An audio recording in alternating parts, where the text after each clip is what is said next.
Right, okay.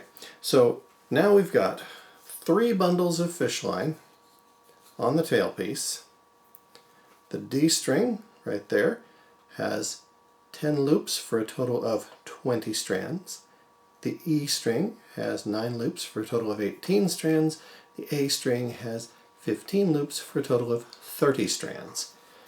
Is this ideal? I don't know. It's my guesstimate based on the way that they feel and with this thickness. So all I'm going to do here is I've looped the paracord tail gut over the end pin, and then with my fingers I'm running these out, making sure that we don't have a lot of slack in any of them. And now I just start to twist. And I always like to twist away from myself, so twisting over this way. I don't think there's really a right way to do it, although the wrong way would be to have some of the strings twisted one way and some twisted the other way, because then you've got an inconsistent surface when you're bowing. So I'm not counting how many times I twist it. I'm just looking for where it's wanting to start kinking up like that. See how it starts wanting to kink itself? I think that's probably about twisted enough. Now, tuning pegs have a little slot in the end. I think this is lovely. You don't have to feed this through a hole. You just kind of work your strands down into that slot, and it's just that easy. Now, turn, and I know I'm obscuring some of it. What I'm doing is I'm holding the loose ends down so that my first 2 wraps go over the loose ends of fishing line, and then I want to cross back over so that, let's get that going, so that my string is actually feeding up the tuning peg. I just find that that makes it easier to adjust when I want it adjusted. So right now it's not super tight, but it's fairly firmly in place. So that's the D string, which we will tune in a little bit. Next, the E string, I'm doing exactly the same thing. I'm just twisting it, again moving over, rolling it away from myself as I think of it. Although you could say the bottom is coming toward me. Not quite as kinky as I'm looking for. There, it wants to kind of, it's just wanting to kind of roll over and kink on itself like that. See? That's good. And I'm just going to kind of do that to try and even it out, because now I'm going to lay those strands into this peg. Oh, let's make sure that we stay fairly even. So I don't know that it's best to proceed one side, then the other side, and then the middle. That's just what seems comfortable to me. So there's none of this that I would consider to be scientific, absolutely none of it that I would say, hey, because Patrick's doing it, that must be the right way to do it. Use me as an example, and it can be a bad example instead of a good example, but don't use me as gospel. There are a lot of people who know a whole lot more about these instruments than I do, and I would encourage you to get information from them. If anything, I hope that this video encourages some of them to say, no, there's a better way, and then I can learn too. But for now, let's see, we got a little looseness right there, so I'm just going to let that go, because there were a couple of strands that were hanging loose, which is not what we want. Not at all. Alright, so that's better. I don't see any slubbing here of loose strands. Alright, how's that? Yeah, I'll call that good enough. Now we have more strands here, so I'm going to have to work a little bit harder to get them into that slot.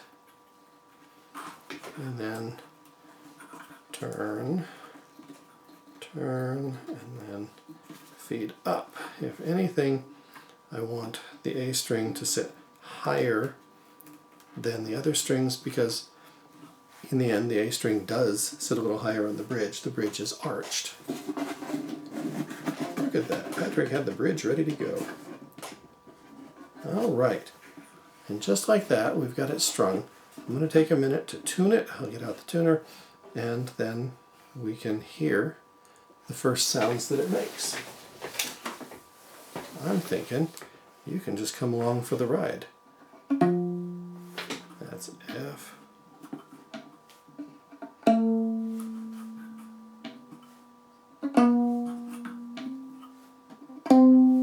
C.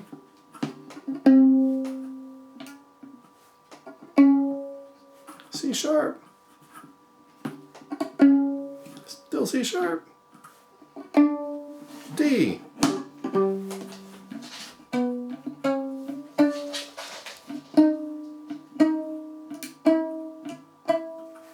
Oh, and the bridge is leaning a little bit.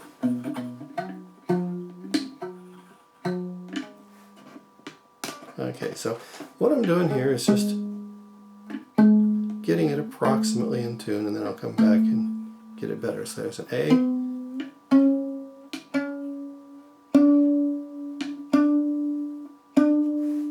a D. Let's get that bridge straightened so it stands upright.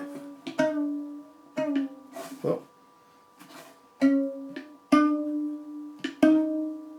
sometimes the tuning peg slips just a little bit. Just push it in as you turn it, and it tightens up. As long as you fitted it properly, you fit it properly in the making. It's just fine. It's a little conical taper.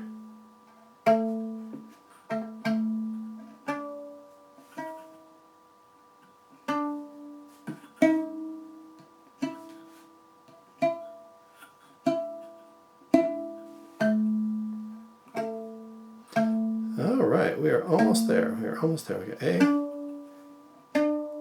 D, E. And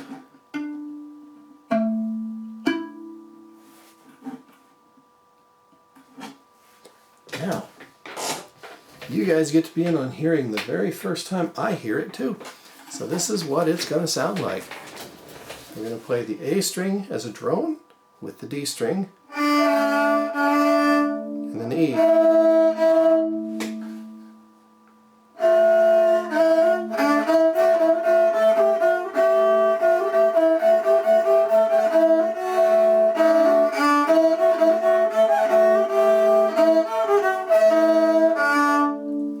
Alright, so that A is a little bit off, but it gives you an idea. Yeah, it's gone flat.